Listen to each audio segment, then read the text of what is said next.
Hallo ihr Lieben, heute zeige ich euch, wie ihr einen Kuchenteig mit Sauerteig herstellen könnt. Ich persönlich mag das sehr, weil man ihn so gestalten kann, wie die Laune gerade ist, würde ich sagen. Und er ist nicht zu süß, was ich gerne mag und sehr bekömmlich. Im ersten Schritt werden die flüssigen Zutaten zuerst in die Knetmaschine gegeben. Du kannst das Ganze auch einfach in einer Schüssel zusammenrühren mit einem Kochlöffel. Nicht mit der Hand, weil der Teig sehr, sehr klebrig ist. Ja, alle Mengenangaben schreibe ich dir wie immer unten in die Beschreibung. Wenn du dann den Teig zusammengemischt hast, kommt dann ganz am Ende die Butter hinzu. Das ist ganz wichtig.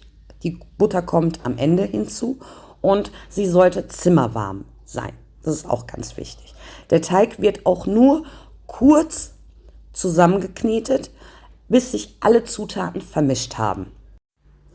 Wenn sich dann alle Zutaten vermischt haben, sieht die Konsistenz dann gleich so aus, wie du das dann gleich im Video siehst. Dann nimmst du dir eine Tupperdose, die du mit Rapsöl oder Sonnenblumenöl bestreichst und der Teig wandert dann da rein für 12 Stunden. Wenn diese 12 Stunden vorüber sind, kannst du dann den Teig so verarbeiten. So, das Ganze wandert dann auf ein Backblech. Ich habe hier 2 kleine benutzt. Du kannst natürlich das auch auf einem großen Backblech verteilen. Am einfachsten geht es, wenn man, so wie ich das jetzt mache, ich habe jetzt beide halbiert und aufs Backblech getan. Dann befeuchtest du deine Hände. Dann lässt sich das Ganze viel, viel besser verteilen. Also wenn man, wie du jetzt gerade siehst, ist halt die Konsistenz immer noch sehr klebrig. Teilweise ist es ein bisschen besser geworden, dadurch, dass der Teig 12 Stunden gegangen ist. Aber er klebt halt noch teilweise. Daher kannst du deine Hände feucht machen und ihn dann so verteilen, wie ich das jetzt gerade mache. Wenn das dann erledigt ist, nimmst du dir das Obst, was du am liebsten magst oder was du glaubst, was am besten dazu passt. Ich habe jetzt Äpfel genommen, die habe ich dann geschält und einmal halbiert und dann mit der Reibe gerieben, damit sie in feine Streifen geschnitten sind. Und habe das dann im Anschluss auf dem Kuchenteig schön verteilt. Ich finde, Äpfel passen wunderbar jedes Mal. Man könnte auch Blaubeeren, Kirschen, Erdbeeren, je nachdem, was man im Kühlschrank hat, worauf man Lust hat, passt halt wunderbar. Wenn das dann erledigt ist, wird das dann auf dem Kuchenteig gut verteilt.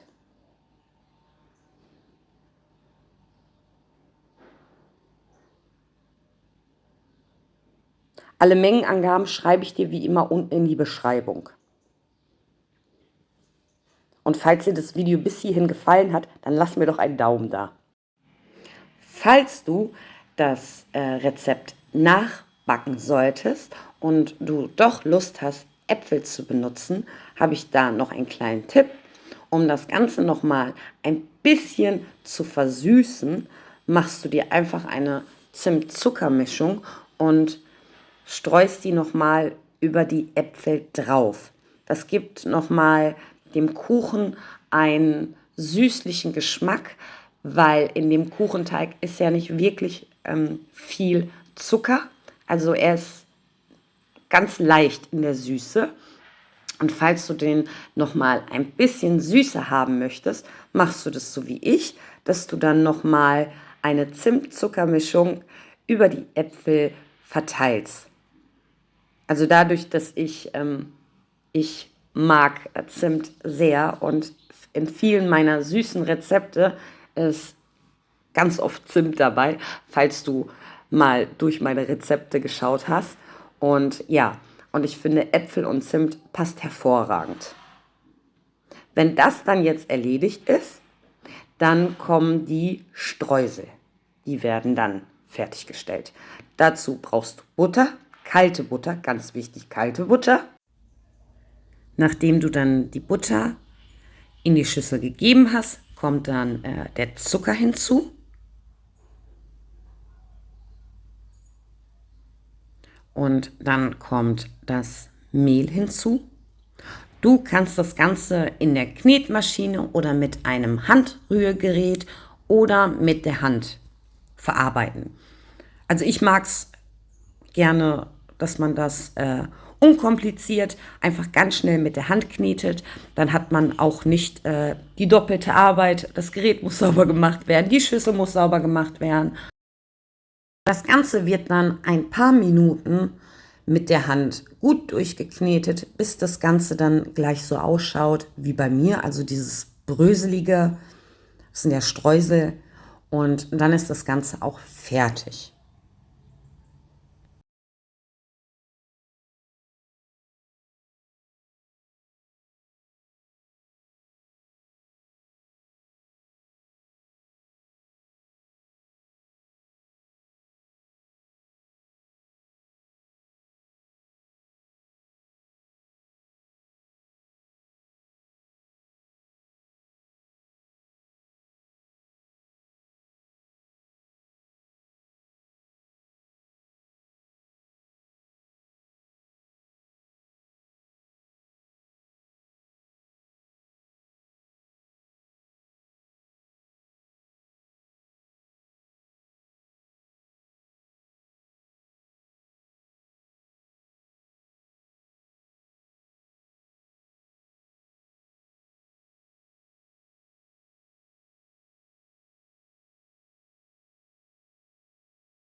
Falls du dich entscheiden solltest, das so wie ich mit der Hand zu machen, was ich auch viel, viel einfacher finde, wie ich das vorhin erwähnt habe, am Ende wird das Ganze dann so ein bisschen auseinander gemacht, damit die Stücke ein bisschen kleiner sind.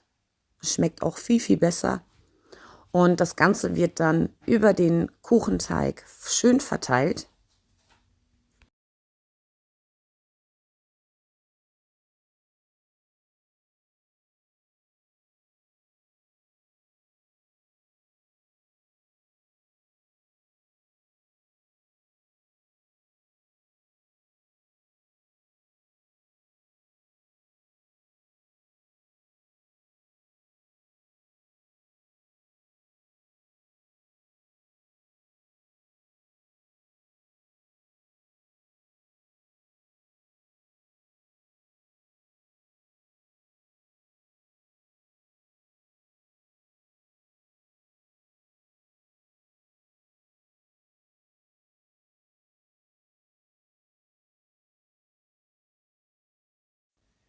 Wenn dann alles gut verteilt ist auf dem Kuchen, wird der Backofen auf 200 Grad Umluft vorgeheizt und das Ganze wandert dann für 35 Minuten in den Backofen. Wenn du den Kuchen in den Backofen stellst, stellst du die Temperatur auf 180 Grad runter und backst das Ganze dann um die 35 Minuten. Und so schaut das Ergebnis aus von dem Kuchen. Optional kannst du natürlich noch einen Sirup oben drauf tröpfen lassen, weil der Kuchen ja an sich kaum Zucker enthält, falls du es ein bisschen süßer haben möchtest. Ich mache es gerne doch, dass ich dann noch ein bisschen was drauf tröpfle. Ich habe da meinen selbstgemachten Sirup, den ich aus Apfelschalenreste selber hergestellt habe. Ich verlinke dir gerne auch das Video oben. Es passt natürlich auch wunderbar dazu. Apfelzimt und ja. Wenn das dann fertig ist, kannst du dann den Kuchen verzehren. Ich zeige dir auch nochmal, wie er von innen ausschaut. Er ist wirklich eine ganz leichte Kost und was hervorragend zu einer Tasse Kaffee oder zu einer Tasse Tee wunderbar mittags passt. Und jeder, der gerne Sauerteigbrote isst oder auch so eine säuerliche Note mag, da passt der Kuchen hervorragend. Und falls dir das Video bis hierhin gefallen hat, vergiss nicht einen Daumen da zu lassen oder ein Abo. Und dann verabschiede ich mich schon mal von euch und vielen Dank fürs Zuschauen. Bis zum nächsten Mal.